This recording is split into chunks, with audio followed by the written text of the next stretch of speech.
7 ಹಂತಗಳಲ್ಲಿ ನಡೆಯುವಂತಹ ಚುನಾವಣೆ 7 ಹಂತಗಳ ಚುನಾವಣೆ ಸಂದರ್ಭದಲ್ಲಿ ನಾವು ಹೇಳಿದ್ವಿ ಕರ್ನಾಟಕದಲ್ಲಿ ಯಾವಾಗ ಚುನಾವಣೆ ಆಗುತ್ತೆ ಅನ್ನೋದರ ವಿವರಗಳನ್ನು ಕೊಟ್ಟಾಯಿತು. ಆದರೆ ಇನ್ನುಳಿದಂಥ ರಾಜ್ಯಗಳ ಸ್ಥಿತಿಗತಿಗಳೇನು, ಅಲ್ಲಿ ಯಾವ್ಯಾವಾಗ ಚುನಾವಣೆ ನಡೆಯುತ್ತೆ, ಅಲ್ಲಿನ ಸ್ಥಿತಿಗತಿಗಳೇನು, ಅದರ ವಿವರಗಳೇನು ಬನ್ನಿ ನೋಡೋಣ.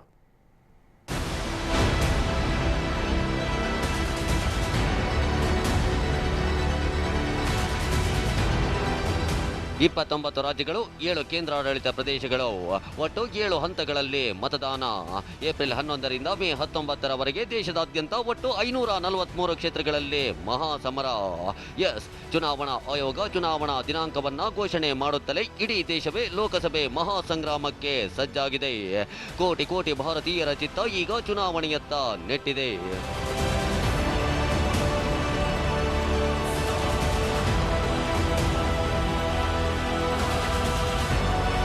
ಅಷ್ಟಕ್ಕೂ ದೇಶದಾದ್ಯಂತ 7 ಹಂತಗಳಲ್ಲಿ ಯಾವ್ಯಾವ ರಾಜ್ಯಗಳಲ್ಲಿ ಯಾವಾಗೆಲ್ಲ ಮತದಾನ ನಡೆಯುತ್ತೆ, ಯಾವ ರಾಜ್ಯಗಳಲ್ಲಿ ಎಷ್ಟು ಹಂತಗಳಲ್ಲಿ ಮತದಾನ ನಡೆಯುತ್ತೆ, ಎಷ್ಟು ಕ್ಷೇತ್ರಗಳಿಗೆ ಮತದಾನ ನಡೆಯುತ್ತೆ ಅನ್ನೋ ಪಿನ್ ಟು ಪಿನ್ ಡೀಟೇಲ್ಸ್ ನಿಮ್ಮ ಮುಂದೆ ಇಡ್ತಿದ್ದೀವಿ ನೋಡಿ. ಮೊದಲ ಹಂತದಲ್ಲಿ ಅಂದರೆ ಏಪ್ರಿಲ್ 11ರಂದು ಒಟ್ಟು 18 ರಾಜ್ಯಗಳು ಮತ್ತು 2 ಕೇಂದ್ರಾಡಳಿತ ಪ್ರದೇಶಗಳಲ್ಲಿ ಮತದಾನ ನಡೆಯಲಿದೆ. ಆಂಧ್ರ ಪ್ರದೇಶ, ತೆಲಂಗಾಣ, ಉತ್ತರ ಪ್ರದೇಶ, ಅರುಣಾಚಲ ಪ್ರದೇಶ, ಅಸ್ಸಾಂ, ಉತ್ತರಾಖಂಡ್, ಬಿಹಾರ, ಛತ್ತೀಸ್ಗಢ, ಜಮ್ಮು ಕಾಶ್ಮೀರ, ಮಹಾರಾಷ್ಟ್ರ, ಮಣಿಪುರ, ಮೇಘಾಲಯ, ನಾಗಾಲ್ಯಾಂಡ್, ಒಡಿಶಾ, ಸಿಕ್ಕಿಂ, ತ್ರಿಪುರಾ, ಪಶ್ಚಿಮ ಬಂಗಾಳ, ಅಂಡಮಾನ್ ಮತ್ತು ಲಕ್ಷದ್ವೀಪ ಸೇರಿ ಒಟ್ಟು 91 ಕ್ಷೇತ್ರಗಳಿಗೆ ಮೊದಲ ಹಂತದಲ್ಲಿ ಚುನಾವಣೆ ನಡೆಯಲಿದೆ. ಎರಡನೇ ಹಂತದಲ್ಲಿ ಅಂದರೆ ಏಪ್ರಿಲ್ 18ರಂದು ಒಟ್ಟು 13 ರಾಜ್ಯಗಳಲ್ಲಿ ಮತದಾನ ನಡೆಯಲಿದೆ. ಕರ್ನಾಟಕ, ತಮಿಳುನಾಡು, ಮಹಾರಾಷ್ಟ್ರ, ಉತ್ತರ ಪ್ರದೇಶ, ಅಸ್ಸಾಂ, ಬಿಹಾರ, ಒಡಿಶಾ, ಛತ್ತೀಸ್ಗಢ, ಪಶ್ಚಿಮ ಬಂಗಾಳ, ಜಮ್ಮು ಕಾಶ್ಮೀರ, ಮಣಿಪುರ ಮತ್ತು ಪುದುಚೇರಿಯ ಕ್ಷೇತ್ರಗಳಿಗೆ ಮತದಾನ ನಡೆಯಲಿದೆ. ಒಟ್ಟು 97 ಕ್ಷೇತ್ರಗಳಿಗೆ ಎರಡನೇ ಹಂತದಲ್ಲಿ ಮತದಾನ ನಡೆಯಲಿದೆ. ಮೂರನೇ ಹಂತದಲ್ಲಿ ಅಂದರೆ ಏಪ್ರಿಲ್ 23ರಂದು ಒಟ್ಟು 11 ರಾಜ್ಯಗಳಲ್ಲಿ ಮತದಾನ ನಡೆಯಲಿದೆ.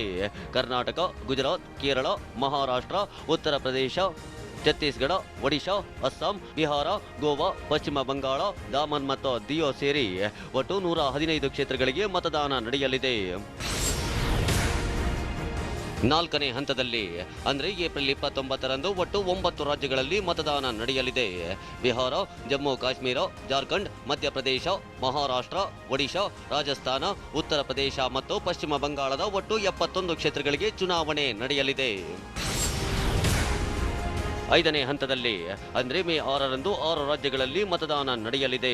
ಬಿಹಾರ, ಜಮ್ಮು ಕಾಶ್ಮೀರ, ಜಾರ್ಖಂಡ್, ರಾಜಸ್ಥಾನ, ಉತ್ತರ ಪ್ರದೇಶ ಮತ್ತು ಪಶ್ಚಿಮ ಬಂಗಾಳ ರಾಜ್ಯಗಳು ಸೇರಿ ಒಟ್ಟು 51 ಕ್ಷೇತ್ರಗಳಿಗೆ ಚುನಾವಣೆ ನಡೆಯಲಿದೆ. ಆರನೇ ಹಂತದಲ್ಲಿ ಅಂದರೆ ಮೇ 12ರಂದು ಒಟ್ಟು 7 ರಾಜ್ಯಗಳಲ್ಲಿ ಚುನಾವಣೆ ನಡೆಯಲಿದೆ. ಬಿಹಾರ, ಹರಿಯಾಣ, ಜಾರ್ಖಂಡ್, ಮಧ್ಯಪ್ರದೇಶ, ಉತ್ತರ ಪ್ರದೇಶ, ಪಶ್ಚಿಮ ಬಂಗಾಳ ಮತ್ತು ದೆಹಲಿ ಸೇರಿ 7 ರಾಜ್ಯಗಳ 59 ಕ್ಷೇತ್ರಗಳಿಗೆ ಮತದಾನ ನಡೆಯಲಿದೆ. ಏಳನೇ ಹಂತದಲ್ಲಿ ಅಂದರೆ ಮೇ 19ರಂದು ಒಟ್ಟು 8 ರಾಜ್ಯಗಳಲ್ಲಿ ಮತದಾನ ನಡೆಯಲಿದೆ. ಬಿಹಾರ, ಜಾರ್ಖಂಡ್, ಮಧ್ಯಪ್ರದೇಶ, ಪಂಜಾಬ್, ಪಶ್ಚಿಮ ಬಂಗಾಳ, ಛತ್ತೀಸ್ಗಢ, ಉತ್ತರ ಪ್ರದೇಶ, ಹಿಮಾಚಲ ಪ್ರದೇಶ ರಾಜ್ಯಗಳ ಒಟ್ಟು 59 ಕ್ಷೇತ್ರಗಳಿಗೆ ಚುನಾವಣೆ ನಡೆಯಲಿದೆ. ಈ ಮಧ್ಯೆ ಆಂಧ್ರ ಪ್ರದೇಶ, ಸಿಕ್ಕಿಂ, ಅರುಣಾಚಲ ಪ್ರದೇಶ ಮತ್ತು ಒಡಿಶಾ ವಿಧಾನಸಭೆ ಚುನಾವಣಾ ದಿನಾಂಕವು ಫಿಕ್ಸ್ ಆಗಿದೆ. Bureau report, TV9.